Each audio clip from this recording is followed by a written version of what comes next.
That's 800-630-1490. Truth is, I believe the government's new war against cash is really a war against us all. But the secret is now out. So please, get and read The Secret War. Again, 800-630-1490. 800-630-1490 today. Or at SwissAmerica.com.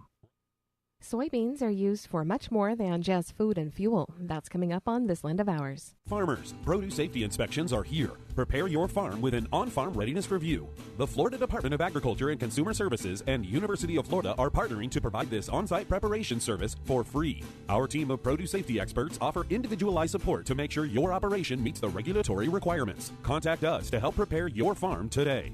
Request your free visit at www.fdacs.gov/OFRR. That's www.fdacs.gov/OFRR. Can we bring it back, Doctor? Yes, but we have to keep it covered, Igor. Understood, Doctor.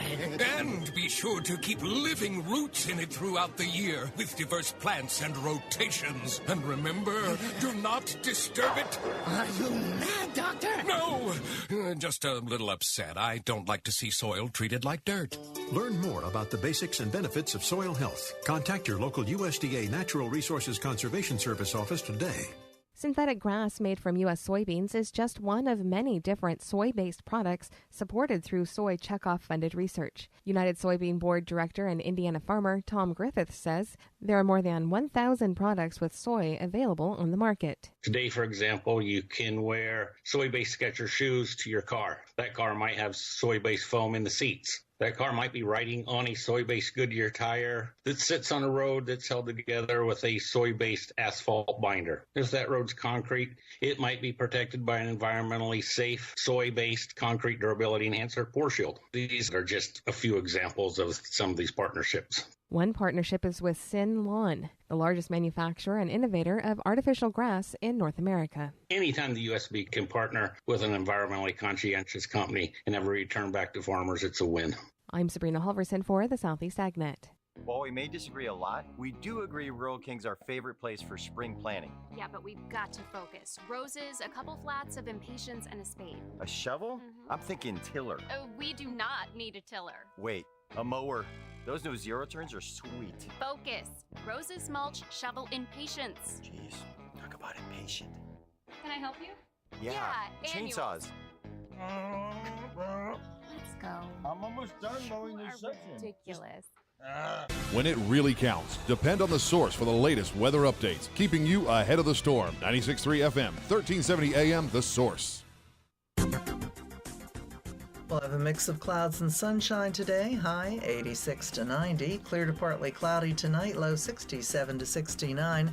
Then plenty of sunshine Tuesday, high tomorrow 80 to 85. Sunny to partly cloudy and pleasant on Wednesday, high on Wednesday 79 to 83. And partly cloudy skies on Thursday. From the Florida Weather Center, I'm Holly Holdren. This hour of Ocala Talks is brought to you in part by Blockers Furniture. Go see all their specials at blockersfurniture.com. This is Ocala Talks with Tom Schmidt, bringing stories that are important to our community in and around Ocala. Plus, of course, a splash of sports as well. Now, here's your host, Tom. Welcome back to Ocala Talks. On a Monday, I got an update, folks. I don't know if you were listening last week, but last week, Ocala, the Unified Drug Strike Team, went and arrested 2 people for possession and trafficking of fentanyl. And I'll pull the story back up here in a minute off of Ocala's Ocala PD's Facebook page. They arrested Alejandro Mendez and Kayla Sabalina for armed trafficking of fentanyl, conspiracy to manufacture fentanyl tablets, possession of drug paraphernalia, and ownership, lease, rental, or possession for trafficking in or manufacturing a controlled substance. This is the second time a large amount of fentanyl and weapons are seized from this group. They coordinated operations, served a search warrant. As a result, they got 2 pounds of fentanyl off the street, $8,900 in currency, and 3 firearms. Mendez has got no bond at the Marion County Jail, and Sabalino was being held on $86,000 bond and bonded out. And I go, who set a bond for these people, and why was she allowed to bond out? And we ought to hold the judge accountable for whoever did it. Well, I told you I would find out the judge that did it.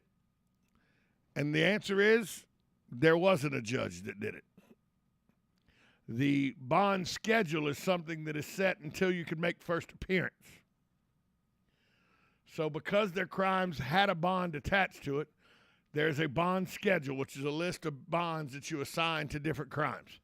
And that is assigned by a list. The police have a list, and they assign, they give the bond, and that's before first appearance. That's before, and it's because people have a right to due process, so they have a right, if it's a crime that can be bonded for, and they can, the bond is set, then they go to first appearance, and that bond can be lessened, it can be increased more, it can be taken away altogether.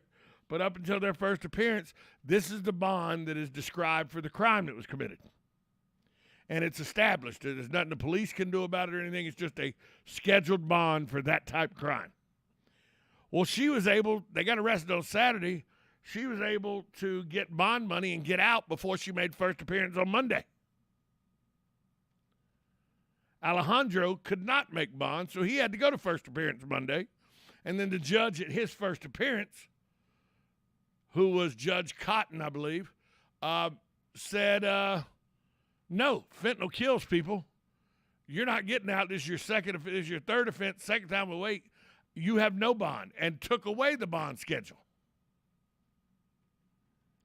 But see, so I was railing against whatever judge gave bond and that we ought to vote that judge out and everything. Well, no judge gave a bond. It was a bond schedule that was set that is assigned to people because you have to give due process. Even if they're arrested on the weekends, you have to give due process. The court system works Monday through Friday. So bonds are assigned Saturday and Sunday according to a schedule. Well, if you can meet that bond and get out that weekend, you don't go to first appearance. And so there is not a judge who can then take your bond away. That's why the state's attorney's office filed to have that bond revocated. And that's going through the court system now. But so I just wanted to make sure everybody knew that actually the court system that I railed against because I was aggravated, upon further investigation, I found out that the court system didn't have a chance to look at that bond, that because it was done on the week, this bust was made on the weekend, there's a bond schedule so that people have the right to due process. And she made bail according to that bond schedule that was set.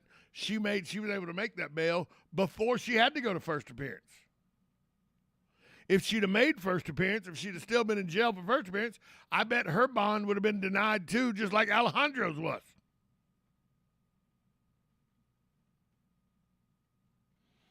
But that didn't happen. Sabalino was able to get out because there was a bond schedule and it was assigned to her, and she had people that could get the money or get somebody a bail bonds for there or something in time to get her out before she got in front of a judge. So I just wanted to make sure that I cleared that up with everybody because I was quite irate with the judicial system last week, and if it had proved that a judge had set that bond, rightfully so.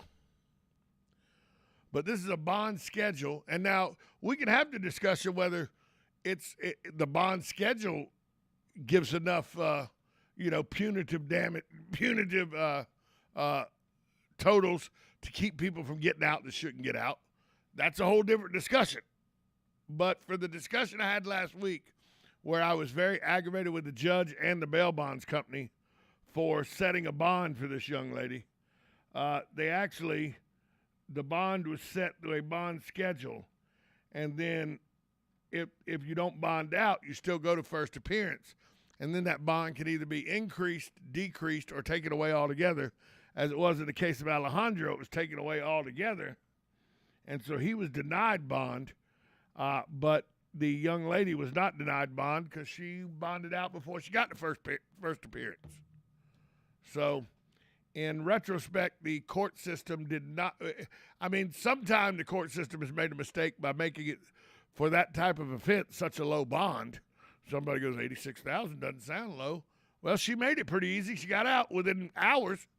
She didn't make it the first appearance Monday morning at 8 o'clock. So, and she got arrested Saturday, so she bonded out sometime late Saturday night or early Sunday. So maybe that's not enough. Maybe that the bond schedule, if you want to look at the bond schedule and make that total higher, I don't know the process that takes, but that's a conversation that could be had. But the fact that I thought that, and erroneously thought that a judge had set her bond at the time that she made the first appearance. She never made first appearance. She bonded out according to the bond schedule that was given on the weekend and never made it to first appearance where a judge could revoke her bond. But the state attorney's office has filed paperwork to get that bond revocated, to get it revoked, and so she may come back to jail. She may have to come back to jail if they revoke that bond. But as it stands from last week, when I came on the radio and for an hour talked about how we need to vote judges out that do these kind of that allow these kind of criminals back on the street and all, that was erroneous. No judge allowed her back on the street.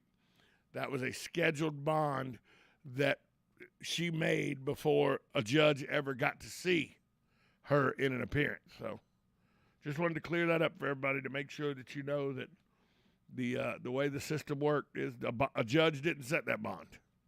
That was already predetermined and assigned to the crime she committed, and she was able to make that bond before she had to go in front of a judge.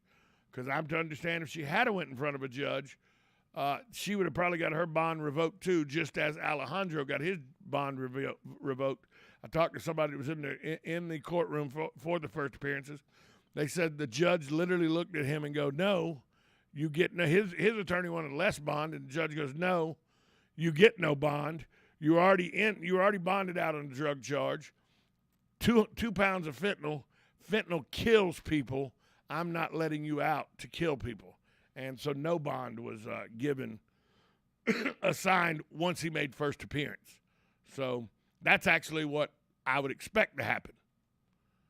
That didn't happen for the young lady, and I thought the judge had let her out, but the judge didn't let her out. The judge didn't have a chance to deny her bond because she made bail before she got to first appearance. So just clearing that up for you. Now, if you want to have a discussion about those bond schedules, are they high enough to deter criminals, from getting out? Well, that's a whole different discussion we can have at a different time. You're listening to 1370 AM, 96.3 FM. This is WOCA, The Source. We'll be right back after this timeout.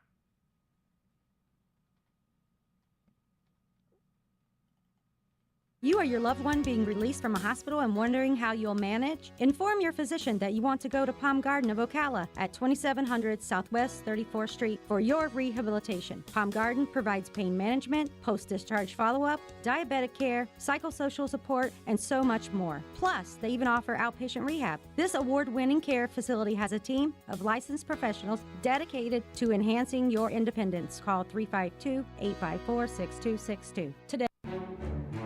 Shamrock Security Systems, 629-3223. Shamrock Security Systems is located here in Ocala, Florida. Shamrock Security Systems is a top-rated alarm company offering 24/7 monitoring, video surveillance,